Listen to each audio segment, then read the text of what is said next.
बिहार ने एक बहुत बड़ा कदम उठाया है और भारत को भी इस कदम को उठाना चाहिए। माननीय मुख्यमंत्री जी ने बिहार में जातीय गणना करके एक ऐतिहासिक कदम उठाए हैं। 2016 से पहले दिव्यांगों को विकलांग बोला जाता था। नई सरकार बनने के बाद ये एक नई कानून आया आरपीडी एक्ट। बिहार में नेत्रहीन लड़कियों के लिए एक भी सरकारी विद्यालय नहीं है। नमस्कार, आप देख रहे हैं तीसरा पक्ष न्यूज नेटवर्क। आज हम अंबेडकर शोध संस्थान पटना में मौजूद हैं। आज हम आपको ऐसे शख्स से मिलाएंगे जो शारीरिक रूप से विकलांग यानी कि दिव्यांग हैं। दिव्यांग जरूर हैं, लेकिन वे मानसिक रूप से मजबूत और आत्मविश्वास से भरे हुए हैं। साथ ही साथ बाबा साहेब डॉक्टर भीमराव जी के प्रति उनका श्रद्धा और सम्मान वाकई काबिले तारीफ है।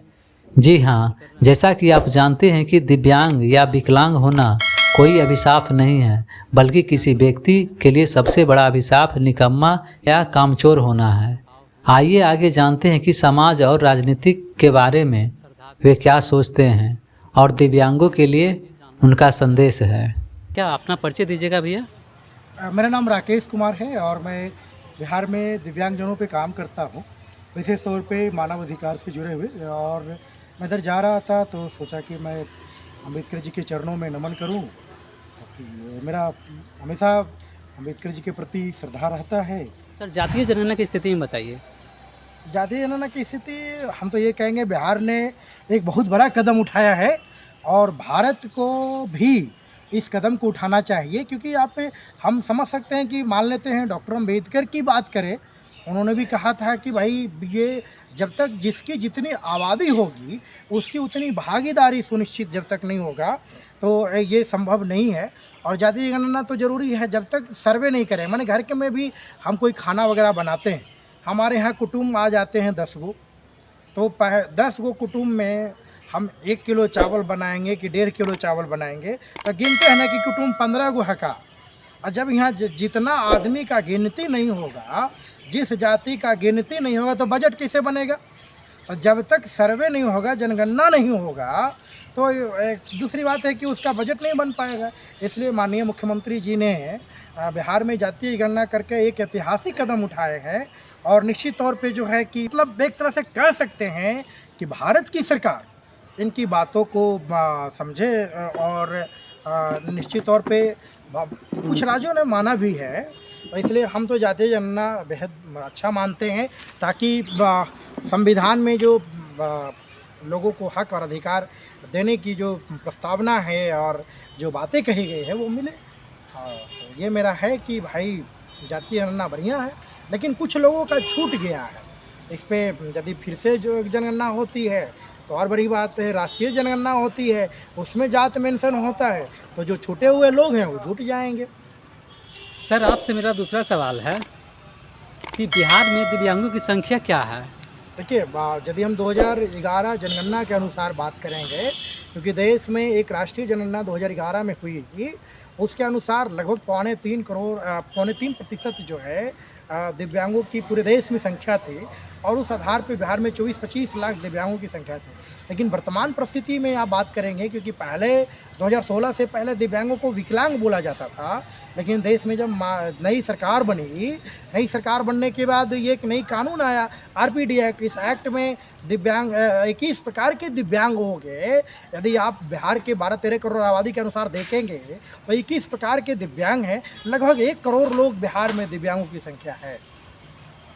सर, आपसे मेरा तीसरा सवाल है कि दिव्यांग जनों की क्या क्या योजनाएं हैं?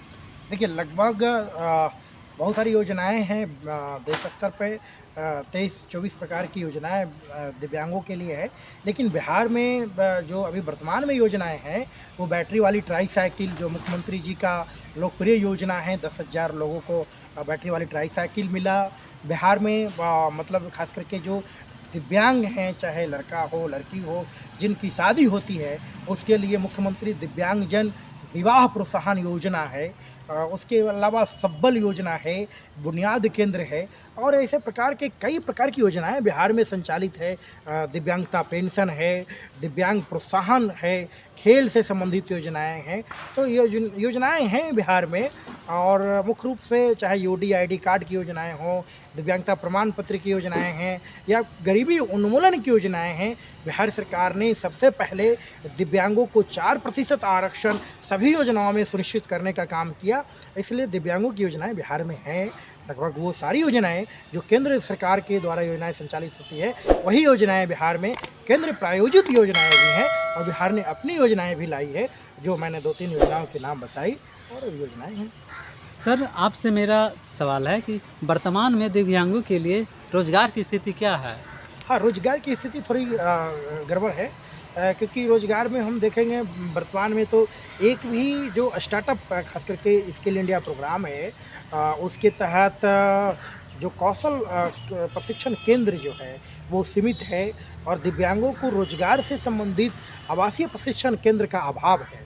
उसमें पहले ये देखेंगे कि भारत सरकार पहले भारतीय विकलांग व्यावसायिक पुनर्वास केंद्र के माध्यम से वो समय समय पे ट्रेनिंग प्रोग्राम आया करता था। लेकिन जो रोजगार है, तो रोजगार का जैसे लोन मिलता है, एक आपको जानकर आश्चर्य होगा कि एक लोन है जिसका नाम है मुख्यमंत्री निःशक्तजन स्वरोजगार ऋण योजना। उस योजनाओं में देखेंगे कि गारंटर का बहुत बड़ा लोचा है, जिसमें सरकारी नौकरी या ज़मीन से संबंधित गारंटर हो, तभी आपको रोज़गार मिल सकता है। तो वैसी परिस्थिति में कि आपको कैसे रोज़गार मिलेगा? दूसरी बात है कि बिहार सरकार स्टार्टअप चलाती है। स्टार्टअप आप जानते होंगे, मुख्यमंत्री उद्यमी योजना है। ये सभी योजनाओं में दिव्यांगों का जो रिजर्वेशन होनी चाहिए 4%, वो नहीं है। प्लस है कि दिव्यांगों को प्रोत्साहित स्पेशल, क्योंकि ये विशेष निधि बनाकर दिव्यांगों को रोजगार परख बनाना चाहिए, क्योंकि दिव्यांगता का अलग अलग प्रकार होता है। कोई ब्लाइंड है, तो कोई स्पीच एंड हेयरिंग है, कोई मानसिक रूप से दिव्यांग हैं, कोई चलने फिरने में असमर्थ हैं। तो रोजगार उनके अनुसार रोजगार का केंद्र नहीं है, और उनके अनुसार रोजगार भी नहीं है। बिहार सरकार बड़े स्तर पे बहाली ला रही है। 2 बहाली यहाँ होती है, एक शिक्षक की बहाली होती है, और एक बिहार पुलिस की बहाली होती है। बिहार पुलिस में दिव्यांगों का कोई रिजर्वेशन नहीं है। शिक्षक में होती है, तो कभी कभी बहुत सारे लोग तो बीएड नहीं कर पाते हैं। अब अभी वर्तमान में जो रिजल्ट आया है, उसमें देखेंगे कि शिक्षक बहाली में भी जो बीपीएससी के तहत टीचरों की जो वैकेंसी निकली थी बिहार में, खास करके नौकरियों के लेकर, रोजगार को लेकर, तो वो सारी चीज़ दिव्यांगों को बीपीएससी का चक्कर लगाना पड़ता है, कहीं पे जिला अधिकारी का चक्कर लगाना पड़ता है। तो ये है, थोड़ा स्थिति ठीक नहीं है। पहले आप एक जानते थे कि प्रधानमंत्री रोजगार योजना, माने सृजन कार्यक्रम योजना चलता था उद्योग विभाग के द्वारा, तो वो भी लोग ले लेते थे, लेकिन अब वो भी दिव्यांगजनों को आसानी से नहीं मिल पाता है। तो ज़्यादा गंभीर समस्या है दिव्यांगों को रोजगार से। सर, किस प्रकार की शिक्षा ग्रहण करते हैं दिव्यांग लोग? देखिए, अलग अलग प्रकार के अलग अलग दिव्यांग हैं जो शिक्षा ग्रहण करते हैं। जैसे जो ब्लाइंड है, खास करके जो दृष्टिबाधित दिव्यांग है, वो ब्रेल में शिक्षा ग्रहण करते हैं। उनके लिए ब्रेल लिपि का होता है, वो ब्रेल में किताबें होती हैं। जो स्पीच एंड हेयरिंग है, वो साइन लैंग्वेज का शिक्षा ग्रहण करते हैं। तो और जो खास करके जो सेरेब्रल पाल्सी हैं, या एमआर जो डिजेबल हैं, उनके लिए थोड़ा सा समझने और बूझने वाले शिक्षा होता है। थोड़ा डिफ़िकल्ट एजुकेशन है दिव्यांगों के लिए। वो ऐसा है कि यहाँ सेंटर उस प्रकार का नहीं है, थोड़ी परेशानी में दिव्यांग शिक्षा ग्रहण करते हैं। जहाँ तक शिक्षा की बात है, तो एक मेरे दिमाग में एक बात आ गया कि बिहार में नेत्रहीन लड़कियों के लिए एक भी सरकारी विद्यालय नहीं है। तो जानकर आश्चर्य होगा कि कैसे। उसी प्रकार जो मानसिक दिव्यांग हैं, जो गरीब हैं, उन जिनके बच्चे मंद बुद्धि हैं, उनको समझने में कोई प्रॉब्लम हो रहा है, उसके लिए किसी प्रकार का विद्यालय नहीं है। तो शिक्षा किस प्रकार का ग्रहण कर रहे हैं, ये भी बहुत चुनौतीपूर्ण है। और आज के बदलते परिवेश में दिव्यांगों की शिक्षा बहुत ही नाजुक दौर से गुजर रहा है। दिव्यांग शिक्षित नहीं हो पा रहे हैं जो उनको शिक्षा मिलना चाहिए। इसलिए शिक्षा का जो किस प्रकार ग्रहण कर रहे हैं, वो घीस घास के शिक्षा ग्रहण कर रहे हैं। दिव्यांगों के लिए एनजीओ या संस्था के बारे में बताइए आप। देखिए, बिहार में भारत सरकार और राज्य सरकार के अंतर्गत एनजीओ रजिस्टर्ड होते हैं, स्वयंसेवी संस्थाएं। आने वाला है अंतर्राष्ट्रीय दिव्यांग दिवस, वर्ल्ड डिजेबिलिटी डे 3 दिसंबर को पूरी दुनिया में मनाया जाता है। पूरी दुनिया में एनजीओ जो है वो दिव्यांगों से संबंधित घोषणाएं करेंगे, उनके लाभकारी योजनाओं के बारे में बताएंगे।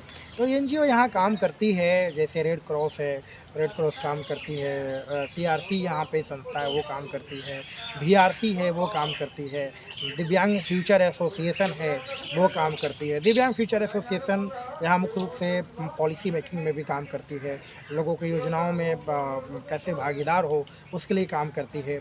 दिव्यांग फ्यूचर एसोसिएशन जो है वो स्लम एरिया में रहने वाले दिव्यांगों को उनको उनके यूडीआईडी कार्ड है, दिव्यांगता प्रमाण पत्र है, उस प्रकार से काम करती है।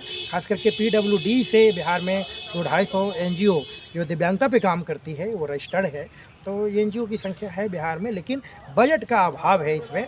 वर्तमान भारत सरकार ने एनजीओ में भी बजट की कटौती की है और सीएसआर जो फंड होता है, बैंक भी एनजीओ को फंड देती है, रेलवे देती है, यहाँ तक कि जो टैक्स पेयर हैं जो टैक्स देते हैं वो भी दिव्यांगों के एनजीओ के कल्याणार्थ के काम के लिए वो फंड देते हैं। तो एनजीओ मिला जुला किस प्रकार के हैं। सर, राष्ट्रीय स्तर पर दिव्यांगजनों के लिए क्या कानून है? देखिए, राष्ट्रीय स्तर पे 1995 में एक कानून 96 बनी, विकलांग अधिकार अधिनियम 2000 जो अधिनियम जो है 1995 बनी, और अभी वर्तमान में दिव्यांग अधिकार संशोधित अधिनियम 2016 है, जिसको हम आरपीडी एक्ट कहते हैं। और इसी में दिव्यांगों को पहले 3% आरक्षण मिलता था दिव्यांगों को, अब वो 4% आरक्षण मिला है और लगभग 21 प्रकार की दिव्यांगता हुई है। ये भी थोड़ा लोगों को जानने की ज़रूरत है कि जो नई दिव्यांग है, बौनापन दिव्यांग, जो बौना है वो भी दिव्यांगता की श्रेणी में आया है। कोई एसिड अटैक होते हैं, खास करके लड़कियां जो हैं इसकी ज़्यादा शिकार होते हैं एसिड अटैक का, तो वो भी दिव्यांगता की श्रेणी में है। अभी जो है रक्त से संबंधित बीमारियां, चाहे वो हेमप्लेजिया, जिसको थैलेसेमिया कह सकते हैं, जो छोटे बच्चे हैं थैलेसेमिया नामक बीमारी से ग्रसित होते हैं, वो दिव्यांगता से में जो जुड़ गए हैं।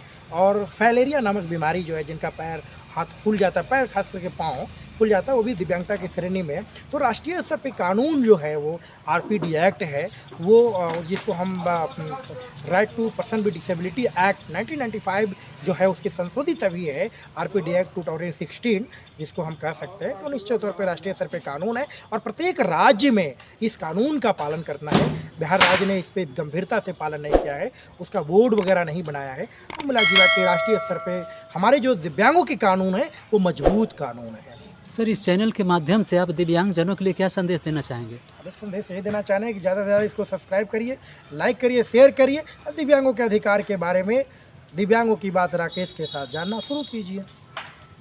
थैंक यू सर कि आप बहुत समय दिए मेरे लिए। धन्यवाद। धन्यवाद सर।